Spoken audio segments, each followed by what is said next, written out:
Hello, স্বাগতম সবাইকে।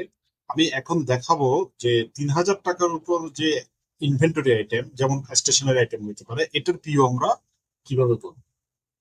তো ধরে নেন এটা হচ্ছে একটা বিল। তো এখানে আমরা কিছু স্টেশনারি আইটেম কিনছি। তো এই স্টেশনারি আইটেম গুলো সব মিলে আসছে কত? 5,325 টাকা। তো আপনাদের মনে প্রশ্ন আসতে পারে, কেন আমি এসবি অটোমোবাইল লিখছি? আসলে এটার নামে ভেন্ডর তৈরি করা আছে। তো তো সেজন্য আমি ইচ্ছা করে এই দোকানের নাম দিচ্ছি এসবি অটোমোবাইল। এটা যে কোনো কিছুই হইতে পারে, এটা আমাদের জন্য কোনো সমস্যা না। তো আমাদের টোটাল বিলের অ্যামাউন্ট আসছে কত? 5,325 টাকা। তো এই জিনিসটা আমাদের সিস্টেম হচ্ছে 3,000 টাকার উপর কোনো যখন বেশি বিল আসে, এটা চেকের মাধ্যমে পেমেন্ট হয়। তো আমি এখন দেখাচ্ছি যে কিভাবে কাজটা করতে হবে। তো আমরা কি করব, প্রথমে এসএপি তে ঢুকবো। তো আমি এসএপি তে কিভাবে ঢুকতে হয় দেখাচ্ছি। আমি গেলাম এখানে, এখানে গেলাম, এসএপি দেখলাম, এই ট্রেনিং সার্ভারে ক্লিক করলাম। ক্লিক করে আমি কি করলাম, আমার নাম লিখছি,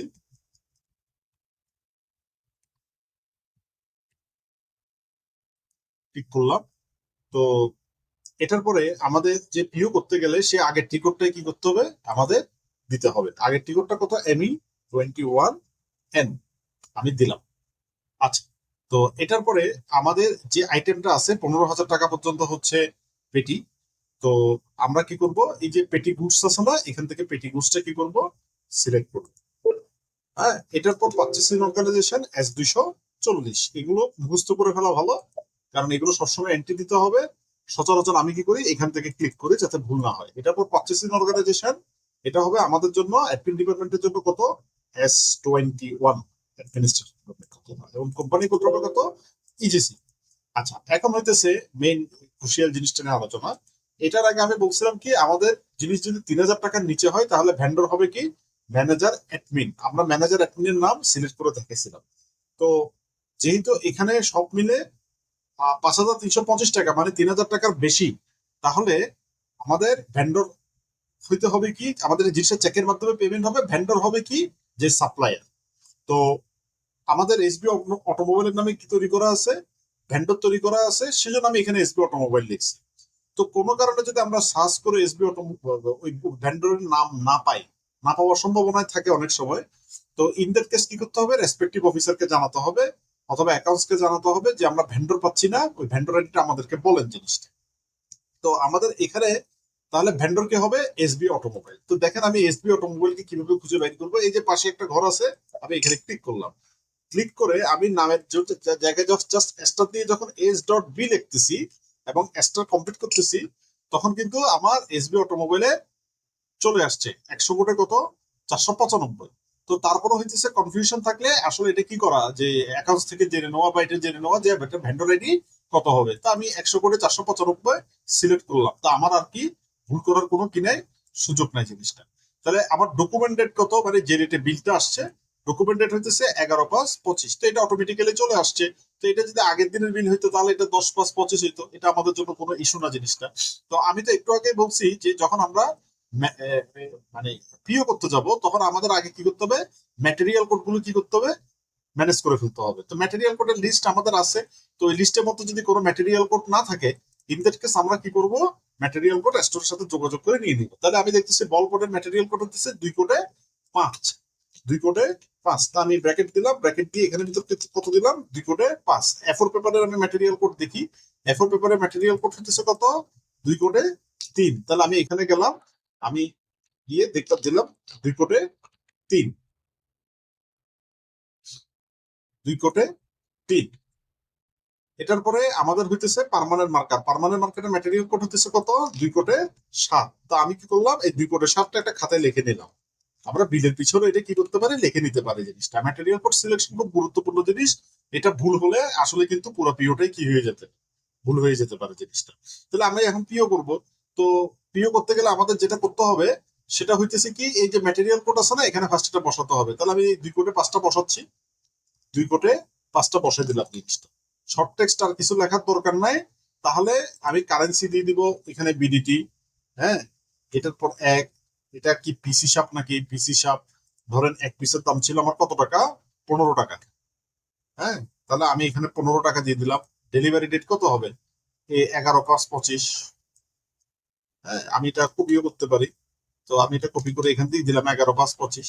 এখন হইতেছে এখানে টোটাল আমরা কয় পিস কিনছি, টোটাল কয় পিস কিনছি। তো দেখা যাচ্ছে কি টোটাল কিনছি কি আমি 5 পিস। তাহলে আমি এই 5টা কি করলাম, এখানে এন্ট্রি দিয়ে দিচ্ছি জিনিসটা। তার মানে এদিকে হইতেছে ইউনিট প্রাইস, এক পিসের দাম 15 টাকা, আর এদিকে হচ্ছে টোটাল। এগুলো সফটওয়্যার অটোমেটিক্যালি ক্যালকুলেশন করবে, আমাদের টেনশনের কিছু নেই। আমাদের টার্গেট হচ্ছে জাস্ট ম্যাটেরিয়াল কোডটা প্রপারলি কি করা, এন্ট্রি দেওয়া জিনিসটা। এটার পরে আমাদের এফোর পেপার, এফোর পেপার হচ্ছে কত, 2 কোটে 3। তা আমি কি করলাম, এই যে এফোর পেপারটা কি করলাম, কপি করলাম জিনিসটা, এই কপি করলাম, কপি করে কত দিলাম, 2 কোটে 3, 2 কোটে 3, 2 কোটে 3। আমি এই 2 কোটে 3টা সিলেক্ট করলাম। আচ্ছা, 2 কোটে 3টা সিলেক্ট করার পরে আবার আমরা কোথায় চলে যাব, এই ডেলিভারি ডেটে দিলাম। ডেলিভারি ডেট তো সবসময় একই ভাউচারের জন্য ফিক্স, ফিক্স। আমরা এর মধ্যে কিন্তু কোনোভাবে এন্টার বাটন প্রেস করবো না। আমি এই ডেলিভারি ডেটটা কি করলাম, দিয়ে দিছি। এটার পরে প্রতি ইউনিট আইটেমের দাম কত বলতেছি, 500 টাকার ধরে। তাহলে 500 টাকার ধরে, হ্যাঁ আমি নিছি কত, টোটাল 10 ঋণ। তাহলে এখানে বিডিটি দেখলাম, এক এক এক ইউনিটের দাম হইতেছে 500 টাকা। এখন দোকানদার আমাকে লিখে দিচ্ছে ঋণ। দোকানদার তো ঋণ হিসেবে জানায়, কিন্তু আমার স্টোর তো জিনিসটাকে ইয়ে করে প্যাকেট হিসেবে, ঋণ হিসেবে না। তো আমি তো একটু আগের ভিডিও টিউটোরিয়ালের জিনিসটা দেখাইছি আপনাদেরকে, তো যেহেতু জানি সেজন্য আমি কি করে দিতেছি, এখানে প্যাক লিখে দিতেছি। তো এখানে অনুরূপ ভাবে প্যাক হবে। হ্যাঁ, তাহলে এক এক ক্রিমের দাম হইতেছে কত, 500 টাকা জিনিসটা। তাহলে এটার পরে আমরা টোটাল নিছি কয় রিং, 10 রিং, মানে 10 প্যাকেট। হ্যাঁ, এখানে অনুরূপ ভাবে এটা যদি পিস হয়, এদিকে কি হইতে হবে, পিস হইতে হবে জিনিসটা। এটার পরে হইতেছে কত, পার্মানেন্ট মার্কার, মানে কত, 2 কোটে কত, 7। তাহলে 2 কোটের পরে 1 2 3 4 5 6, আমি 7 দিলাম। এই 7 পার্মানেন্ট মার্কার চলে আসছে। তো এটাও কি হিসেবে, পিস হিসেবে। তাহলে আমি কি করলাম, 11 5 দিয়ে দিলাম ডেলিভারি ডেট, 11 5। হ্যাঁ, তাহলে এটার ইউনিট প্রাইস কত করে, 50 টাকা ধরে পার পিস। তাহলে আমি 50 দিলাম, এদিকে বিডিটি দিলাম। এক পিসের দাম হইতেছে কত, 50 টাকা ধরে। এখানে কত দিলাম, পিস, পিস হিসেবে দিলাম। তাহলে আমি টোটাল কয় ইউনিট কিনছি, 5 ইউনিট কিনছি, 5টা কিনছি, দিলাম জিনিসটা। আচ্ছা, আমরা কিন্তু এখানে একটা ভুল করছি, আমরা কোনোটার ক্ষেত্রে প্ল্যানটা দিলে, প্ল্যান হবে সবসময় দিতে হবে P240, P240, পি কত, 240। আচ্ছা, তাহলে এখন আমাদের কাজ শেষ। এখন আমরা কি করব, এন্টার দিলে বাকি সবকিছু অটোমেটিক্যালি কি হবে, চলে আসবে।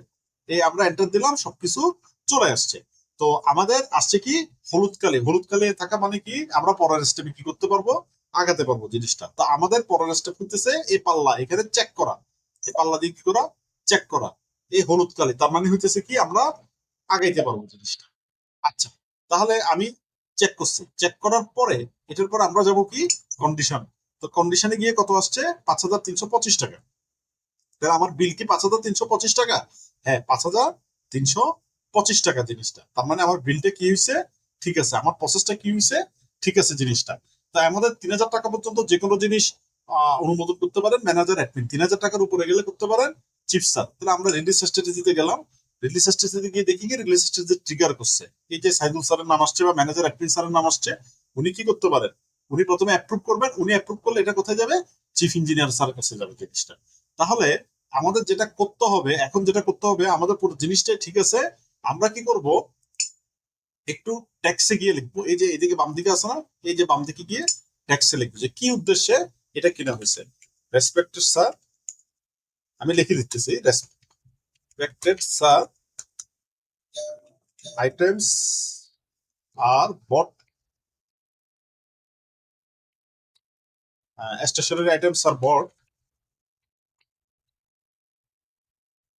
bought because of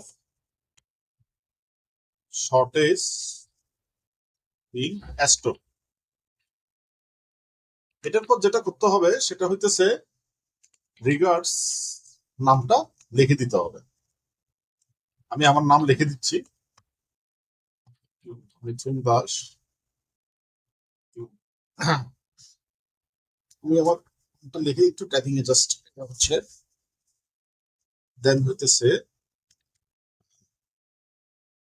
assistant manager,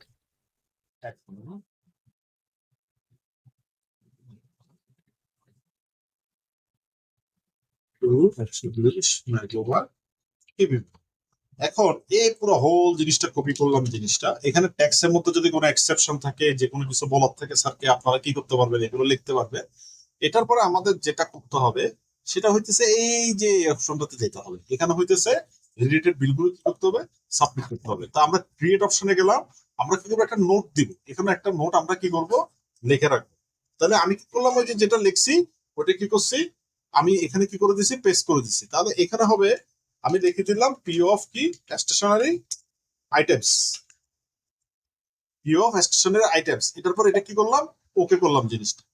এখন আমাদের যে বিলটা রেডি হয়েছে, এই ধরনের কথার কথা এটা ছিল বিলটা, এটা হচ্ছে এই বিলটা আমাদেরকে কি করতে হবে, এই বিলটা আমাদেরকে স্ক্যান করে দিতে হবে। তা ধরেন আমরা তো বিলটা রেডি করছি, এখানে রেসপেক্টিভ স্যাররা কি করছে, সাইন করছে, সার্টিফাই করছে, অ্যাপ্রুভ করছে বা ইয়ে করছে জিনিসটা। তো এই জিনিসটা আমরা অ্যাপ্রুভ কিভাবে, সরি, এই জিনিসটা আমরা আপলোড করবো। তো আমরা আপলোড কিভাবে করবো, আমি অলরেডি স্ক্যান করে একটা পিডিএফ কপি রেখে দিচ্ছি। আমরা ক্রিয়েট বাটনে ক্লিক করবো, ক্রিয়েট থেকে ক্রিয়েট অ্যাটাচমেন্টে যাবো। অ্যাটাচমেন্টে গিয়ে দিস পিসিতে গিয়ে আমরা যে ডাউনলোডে ধরেন এটা করে রাখছি, এই যে আমি এসবি অটোমোবাইলের নামে কি করে রাখছি জিনিসটা। তাহলে এই জিনিসটা কি হয়ে গেলে, অ্যাটাচড হয়ে গেল জিনিসটা, এই ডকুমেন্ট ক্রিয়েটেড আসছে। তাহলে আমি এটার পরে আমাদের কাজ যেটা হইতেছে সেটা হইতেছে, যদি আমাদের ছাত্রের কিছু আক্স করার থেকে, জিজ্ঞেস করার থেকে, আমরা হোল্ড করব। আর আমরা যদি কনফার্ম হয়ে যায় যে আমাদের বিলটা হয়ে গেছে, আমরা কি করবো, এই সেভ করে দিব। Do you want to save? হ্যাঁ, আমি সেভ করলাম। এই সেভ হইতেছে, এ পিও নাম্বার পড়ে গেছে। তাহলে আমি যদি পিও নাম্বারের এখানে ক্লিক করি, এই পিও নাম্বার, এরপর এই পিও নাম্বারটা আমাদের কি করতে হবে, হাতে কি করতে হবে, লিখে ফেলতে হবে, লিখে ফেলতে হবে। তো আমরা লিখে দিলাম। তো অলরেডি এই বিলটা, পিওটা কিন্তু কি হয়েছে, রেডি হয়েছে। রেডি হয়ে কি হয়ে গেছে, আমাদের ম্যানেজার অ্যাডমিন স্যারের কাছে চলে গেছে। এখন আমাদের একটাবার চেক করতে হবে আমাদের সবকিছু ঠিক আছে কিনা ইয়েতে। তো আমরা কি করব, আবার পিও নাম্বারটা কি করব, কপি করব। কপি করে আমরা যেটা করব সেটা হইতেছে, আমরা এসএপি তে ঢুকবো, ঢুকে আবার ব্যাক করব। তো ব্যাক করে আমরা কি করবো, চেঞ্জ পারচেস অর্ডারে যাবো। চেঞ্জ পারচেস অর্ডারের কোডটা কত, ME22 এ। এখান থেকে চাইলে পিওটা ভুল থাকলেও কি করা যায়, শুদ্ধ করা যায়। তো এখানে পসিবল চলে আসছে, কিন্তু স্ট্যান্ডার্ড প্র্যাকটিস হচ্ছে এই যে আদার পারচেস অর্ডার আছে না, এই আদার পারচেস অর্ডারে গিয়ে ক্লিক করে এই জিনিসটা পেস্ট কর, পেস্ট করছি। তাহলে আমি যেগুলো যেগুলো করছি এগুলো আসছে। তো আমি আবার কন্ডিশনে গিয়ে দেখবো যে আমার আসছে কিনা ঠিক মতো, 5,325 টাকা। এবং মাস যেটা চেক করব সেটা হইতেছে, এখানে গিয়ে অ্যাটাচমেন্ট লিস্টে দেখবো। তো অ্যাটাচমেন্ট লিস্টে দেখা যাইতেছে কি, যে আমি যে কথাটা লিখতে চাইছি এটা কিন্তু আসছে এখানে, এবং আমি যে বিল এসকেপ করছি এই জিনিসটা আসছে, জিনিসটা। তাহলে এই যে বিলটা আসছে, এই যে দেখাইতেছে জিনিসটা, এটা আমি স্ক্যান করে কি করছি, দিয়ে দিচ্ছি। তাহলে এখন কথা হচ্ছে, আমরা স্ক্যান করে জিনিসটা কেন দিব, জিনিসটা কথা হচ্ছে, সচরাচর 3,000 টাকার উপর যে বিলগুলো থাকে এগুলো ইম্পর্টেন্ট থাকে, এবং এগুলো চিপসারের কাছে যায়। এখন চিপসার তো জানেন না যে গ্রাউন্ড লেভেলে কি করা বা কি কেনা হয়েছে। তাহলে স্ক্যান করে দেখলে স্যার কি করতে পারে, এই বিলটা কি করতে পারেন, দেখতে পারেন জিনিসটা। তো এটাই এটাই হইতেছে যে যে 3,000 টাকার উপর যখন কোনো ইনভেন্টরি আইটেম আসবে, যেমন স্টেশনারি আইটেম, এটা অন্য কিছু হইতে পারে জিনিসটা, তাহলে আমাদের এই প্রসেসে কি করতে হবে, আলটিমেটলি পিওটা কি করতে হবে, কমপ্লিট করতে হবে।